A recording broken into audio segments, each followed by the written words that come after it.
जय श्री राधे कृष्णा। सभी भक्तजनों को पुत्रदा एकादशी की हार्दिक बधाई देव शुभकामनाएं।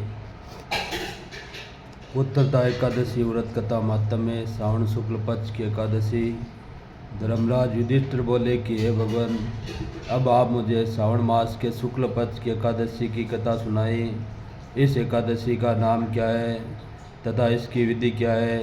श्री मधुसूदन बोले कि हे राजन, इस कथा के स्वर्ण मात्र से वाजपेय यज्ञ का फल मिलता है। द्वापर युग के प्रारंभ में महिष्मती नगरी में महाजीत नाम का एक राजा राज्य करता था। वह पुत्रहीन था, इसलिए वह सदैव दुखी रहता था। उसे वह राज्य कष्टदायक प्रतीत होता था, क्योंकि पुत्र के बिना इस लोक और परलोक दोनों में सुख नहीं है। राजा ने पुत्र की प्राप्ति बहुत यत्न किए, परंतु वह निष्फल गए। जब वह राजा वृद्ध होने लगा तो उनकी चिंता भी बढ़ने लगी। एक दिन उसने प्रजा को संबोधन करके कहा कि न तो मैंने अपने जीवन में पाप किया है और न अन्यायपूर्वक प्रजा से धन एकत्रित किया है, न मैंने कभी देवता और ब्राह्मणों का धन छीना है और न किसी की धरोहर ली है। मैंने प्रजा का सदैव पुत्र की तरह पालन किया है, कभी किसी से राग द्वेष नहीं किया, सबको समान माना है। इस प्रकार धर्मयुक्त राज्य करने पर भी मैं इस महान दुख पा रहा हूँ। सो क्या कारण है, मेरे ये समझ में नहीं आ रहा है। राजा महिजीत की इस बात को विचारने के लिए मंत्री आदि वन को गए। वह वन में जाकर उन्होंने बड़े बड़े ऋषि मुनियों के दर्शन किए। उस स्थान पर वयोवृद्ध और धर्म के ज्ञाता महर्षि लोमस के पास गए। उन सब ने जाकर उन महर्षि को यथा योग्य प्रणाम किया और उनके सम्मुख बैठकर उनके दर्शन से सबको बड़ी प्रसन्नता हुई और विनय करने लगी कि हे देव, हमारे अहोभाग्य कि हमने आपके दर्शन करे। इस पर लोमस ऋषि बोले कि हे मंत्रीगण, आप लोगों की विनय और आपके सद्व्यवहार से मैं अत्यंत प्रसन्न हूँ। आप मुझे अपने आने का कारण बतलाइए। मैं आपके कार्य को अपनी शक्ति के अनुसार अवश्य ही करूँगा, क्योंकि हमारा शरीर ही परोपकार के लिए बना है, इसमें किंचित मात्र संदेह नहीं है। लोमस ऋषि के ऐसे वचन सुनकर मंत्री बोले कि हे महर्षि, आप हमारी समस्त बातों को जानने में ब्रह्मा से भी अधिक है, अतः आप हमारे संदेह को दूर कीजिए। महिष्मती नाम की पुरी में महिजीत नाम का एक धर्मात्मा राजा है। वह प्रजा का पुत्र की तरह धर्मानुसार पालन करता है, परंतु फिर भी वह पुत्रहीन है, इससे वह अत्यंत दुखी रहता है। हम लोग उस राजा की प्रजा है, हम भी उसके दुख से दुखी हो रहे हैं, क्योंकि प्रजा का एक कर्तव्य है कि राजा के सुख में सुख माने और दुख में दुख माने। हमको उसके पुत्रहीन होने का अभी तक कारण प्रतीत नहीं हुआ है, इससे हम आपके पास आए हैं।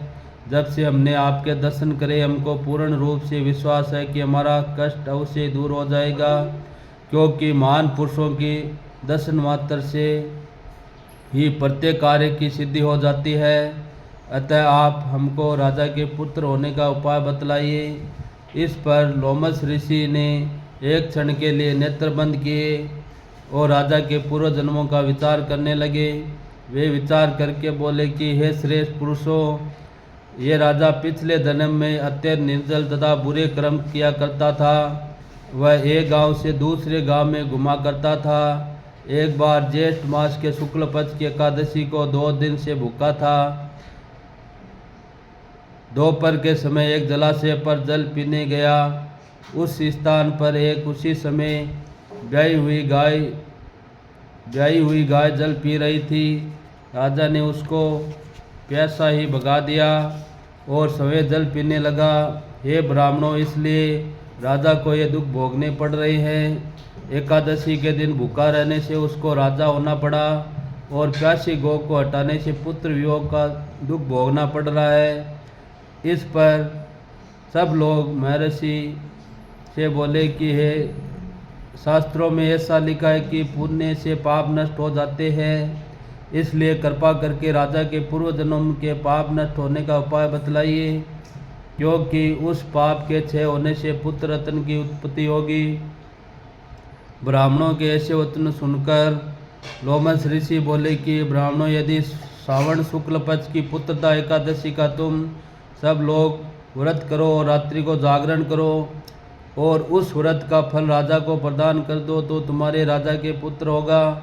राजा के समस्त दुख नष्ट हो जाएंगे। मंत्रियों सहित समस्त प्रजा महर्षि लोमस ऋषि के वाक्यों को सुनकर प्रसन्नतापूर्वक अपने नगर को वापस गए। उन सब लोगों ने श्रावण शुक्ल पक्ष की पुत्रदा एकादशी को लोमस ऋषि की आज्ञा अनुसार व्रत किया और द्वादशी को उसका फल राजा को दिया। उस पुण्य के प्रभाव से रानी ने गर्भ धारण किया और 9 महीने के पश्चात एक अत्यंत तेजस्वी पुत्र रत्न हुआ। हे राजन, इसलिए इस एकादशी का नाम पुत्रदा पड़ा। जो मनुष्य पुत्र रत्न को प्राप्त करना चाहते हैं उन्हें इस एकादशी का विधि पूर्वक व्रत करना चाहिए। इस व्रत के प्रभाव से इस लोक में और परलोक में स्वर्ग मिलता है। इति पुत्रदा एकादशी व्रत कथा महात्म्य। बोलो श्री हरि विष्णु भगवान की जय हो, लक्ष्मी मैया की जय हो, शंकर भगवान की जय, माता रानी की जय हो, ब्रह्मा जी महाराज की जय हो, सरस्वती मैया की जय हो, अपने अपने कुल देव इष्ट देव की जय हो, कृष्ण कन्हैया लाल की जय हो, राधे प्यारे की जय हो, या व राजा रामचंद्र भगवान की जय हो, लक्ष्मण भरत शत्रुघ्न हनुमान जी महाराज की जय हो, अवधपुर धाम की जय हो, पवन सुत हनुमान की जय हो, अंजनी के लाल की जय हो, ब्रह्मा विष्णु महेश की जय हो। ओम नमो नारायणाय, ओम नमो भगवते वासुदेवाय। जय श्री कृष्ण, हरिओम। संकट मोचन हनुमान जी महाराज की जय हो, श्री मेहंदीपुर बालाजी की जय हो, श्री सालासर बालाजी की जय हो, श्री डूंगर बालाजी की जय हो, श्री तिरुपति बालाजी की जय हो, श्री बागेश्वर बालाजी की जय हो, श्री इच्छापूर्ण पंचमुखी बालाजी धाम की जय हो, लड्डू गोपाल की जय हो, सड़क राम जी ठाकुर जी महाराज की जय हो। श्री बालाजी के 12 नाम हनुमान हंजनी सूत्र वायुपुत्र महाबल रामेष्ट फाल्गुन सखा पिंगाच मितिक्रम उद्दिकमण सीता शोकनाशक लक्ष्मण प्राणदाता दश की उदरपा। ओम नमः पार्वती पते हर हर महादेव शिव शंभु। ओम शांति शांति शांति स्वामंतु काल हर कष्ट हर दुख हर पीड़ा हर दारिद्र हर सुखा भलाकर। बोलो काशी विश्वनाथ महादेव की जय हो, सनातन धर्म की जय हो, अपने अपने माता पिता गुरुजनों की जय हो, आज के आनंद की जय हो, धर्म की जय हो, अधर्म का नाश हो, मनुष्य का उद्धार हो, प्राणियों में सद्भावना हो, विश्व का कल्याण हो। वंदे गो मातरम। भारत माता की जय हो, गंगा मैया की जय हो, नर्मदा मैया की जय हो, सरयू मैया की जय हो।